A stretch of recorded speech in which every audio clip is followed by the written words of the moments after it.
Hey everyone, welcome back to my channel. Today's video is going to be this really beautiful vintage love letter nail set. Honestly, I think this is one of my most favorite sets that I've ever done.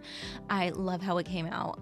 So I'm using a bunch of these like brownishy tones. Interestingly, a lot of these colors are from the Apres French series for the Egypt series that they did a bunch of different countries with a different gradient of different nail sets of different nail colors to kind of like inspired by those places. And this one, majority of the gels I'm using in this set is actually from the Egypt collection because they had a lot of really beautiful browns. And also I'll list everything I'm using down below in case you're interested. I'll list everything in the description in case you want to know what I'm using. So here you can see the colors that I have. I just placed them down on the palette and I'm going to start mixing them on these nails here. I kind of want the colors to really blend together. The idea is to kind of look like aged parchment. So over here I'm using this flat brush and some alcohol on my brush, and I'm just going to blend the colors together. I don't want it to be too precise. Don't want it to be too specific and particular, and you can see I'm wiping off my brush in between and reaching for more alcohol as needed, just kind of smoothing out the edges. And it's not supposed to be, like I said, too specific, too detailed. The colors are really just supposed to blend together. Like I said, it's supposed to look like aged parchment, so parchment tends to have this like beigey yellowish tone to it, and as it ages it gets a little bit brownish, kind of gets yellowed around the edges, frayed. That's the kind of look I'm going for. So you can see this is really easy. It's really just mixing a bunch of colors together, kind of how you would do a marble, but instead of in a marble set where you kind of want the colors to still stay individual and really see the swirls and twirls between the colors. With this set, you kind of really want it, or at least for what I was going for over here, to get that aged look. I really just want there to be like a real mesh of the colors here, and it's really simple, really easy, kind of just throwing down the colors. I started with the lightest color first, just so that I have that base down, but you can see I'm not being too particular. None of the nails look the same. They all kind of look different, which definitely, fits the aesthetic and the vibe and the reality of how parchment ages. No two pieces of paper age exactly the same way. So it's just really easy taking alcohol, blending the colors together. The alcohol just helps dilute the color a little bit, kind of helps the gels really melt together into a nice look. And I'm just adding in more colors where I feel it's necessary. This is all about personal preference and how you feel it looks in the moment. So there's really no rhyme or reason to it aside for the fact that you're just mixing a bunch of colors together. And over here around the edges, I'm using this darker brown and kind of fading it in as well, kind of like how the edges of a page might get a little bit more, get more wear and tear than like maybe the center of the page does, kind of because the edges tend to wrinkle up, crinkle. The edges usually take more wear and tear, so just adding a little bit of darkness to the end. And you can see here I'm using an ombre brush, but I wasn't liking the effect that it was giving, so I went back to this flat brush over here, and again same technique, just using the alcohol to pat it out. And again, each of the nails look different, which is definitely what adds like kind of a realistic look to this set.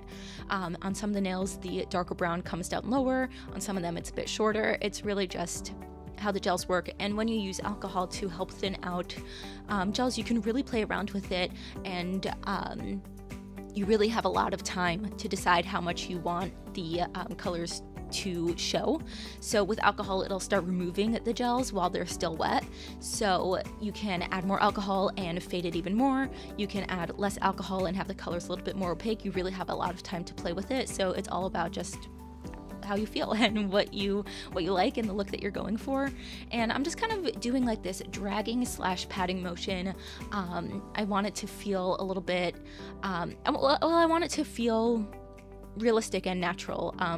So in nature there are no perfect straight lines or true lines, and everything comes out a little bit different. So by using the patting motion, it kind of helps the colors blend together, and I just really love how it all looks together. Kind of has a bit of a wood grain effect to it, but once the rest of the set comes together it's a little bit different from an actual wood grain.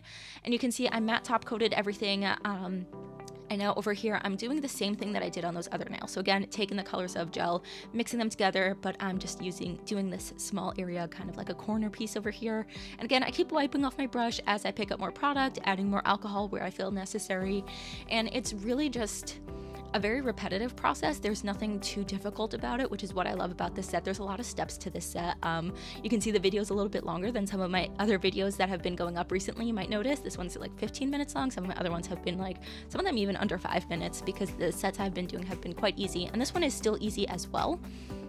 There's just a lot more steps because we end up doing stamping, and each layer, I do a couple of layers for each thing, and each layer in each process is a little bit time consuming, but not complicated. That's what I love about these kind of designs, where imperfection really just adds to the effect of the nail and for the look. So over here on this nail, I'm similar to that squared piece off that I did on that other nail. I'm going to create kind of the center, almost as if this is like a page, a sheet of paper, and you can see I kind of purposely created a ragged edge around the corners and around the edges and sides so that it looks more realistic and more natural. Of course, it is a bit tapered because the nail itself is tapered, so it's not a perfect square, but I feel like that also adds to the effect, you know. Every piece of paper, every piece of parchment ages differently, and the beauty of it is that you can't really go wrong with it. This is what I've been doing in a bunch of my other videos recently,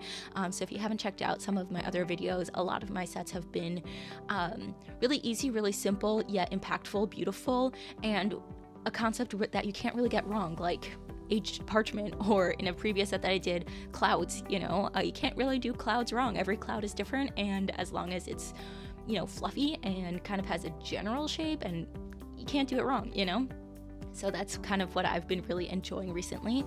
And on this nail over here, you can see I am hand painting a cute little envelope, because I want to have draw a little sheet of paper coming out from the top. So I cleaned off that extra edge and just filling in this envelope over here.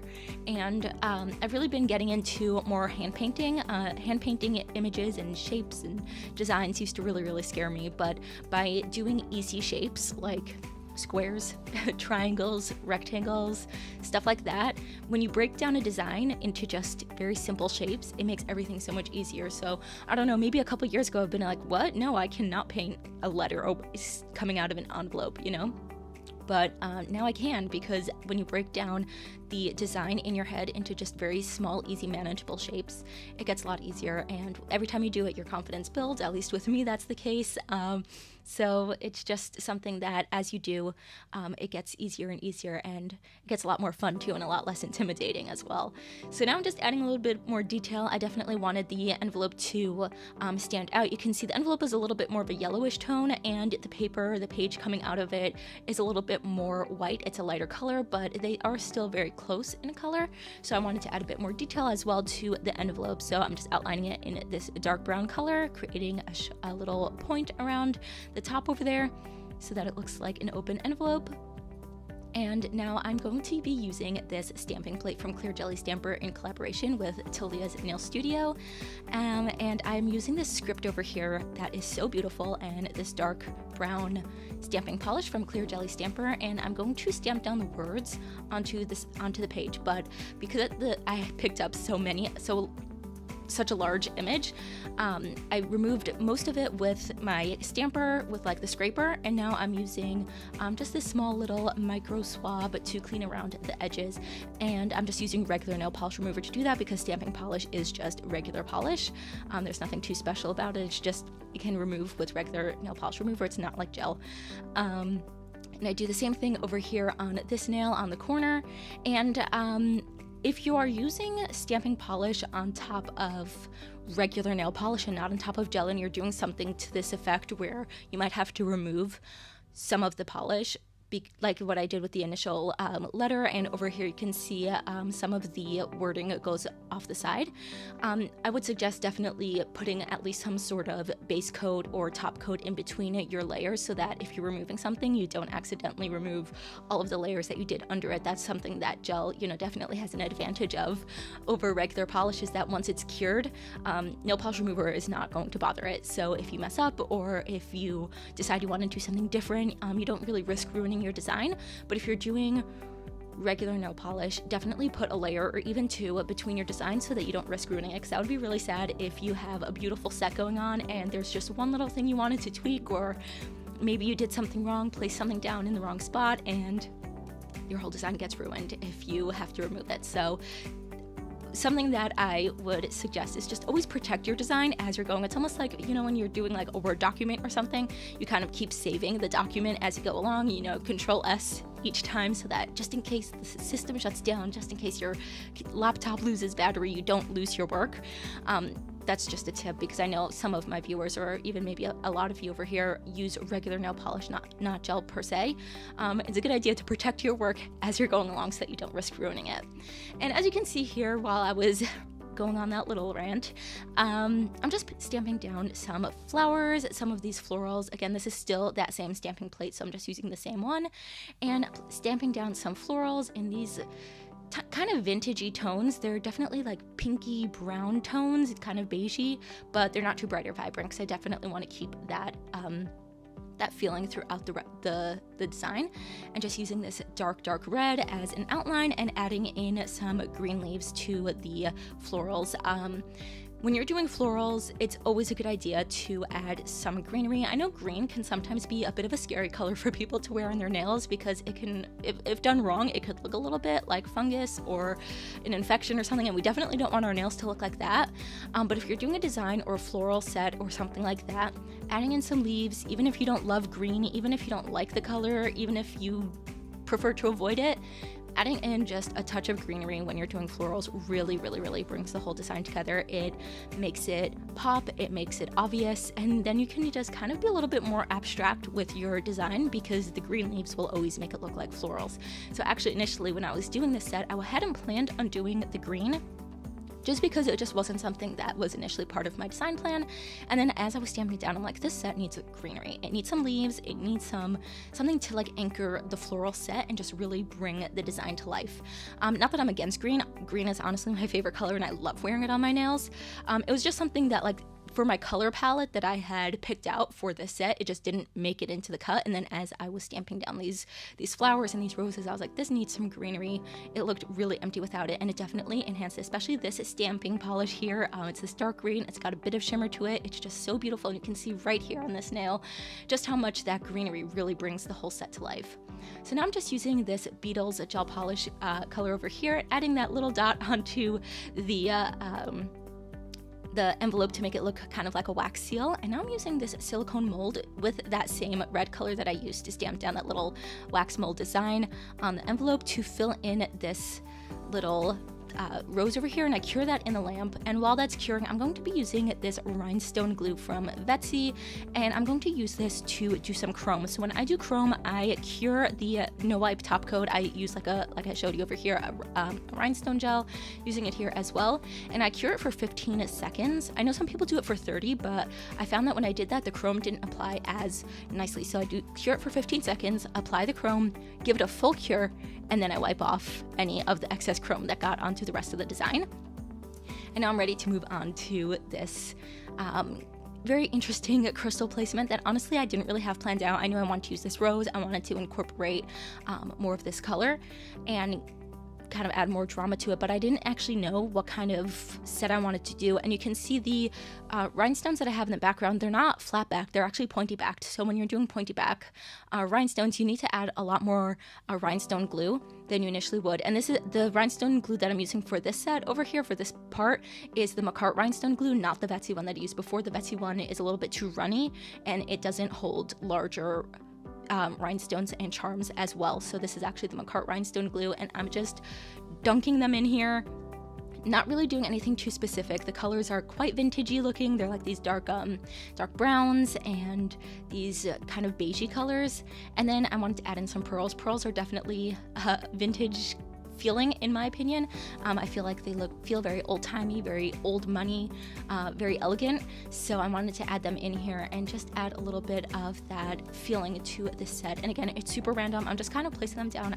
I didn't really have a plan for this set, and because the rhinestones are not flat-backed, they kind of have to be placed in a certain way because they can't be, flattened down next to each other. So they kind of just have to be dunked into the gel, the rhinestone glue that you're using. and they add this really beautiful texture to the set. And now I'm going to matte top coat everything. Everything was pretty much matte top coated before, aside for the stamping and the chrome, and I love when stamping is matte top coated. Even if it's a shiny, shimmery stamping gel, it looks so beautiful, and especially for this set. I mean, vintage and matte definitely go hand in hand. If it was shiny, I don't think it would have the same effect. And here's the final set. Honestly, I love how it came out. Like I said in the beginning, I think this is one of my most favorite sets that I've ever done. It's so dramatic, and there's something just so elegant and stunning about it. I don't know. Let me know what you think down below, and I will see you all in my next video. Bye!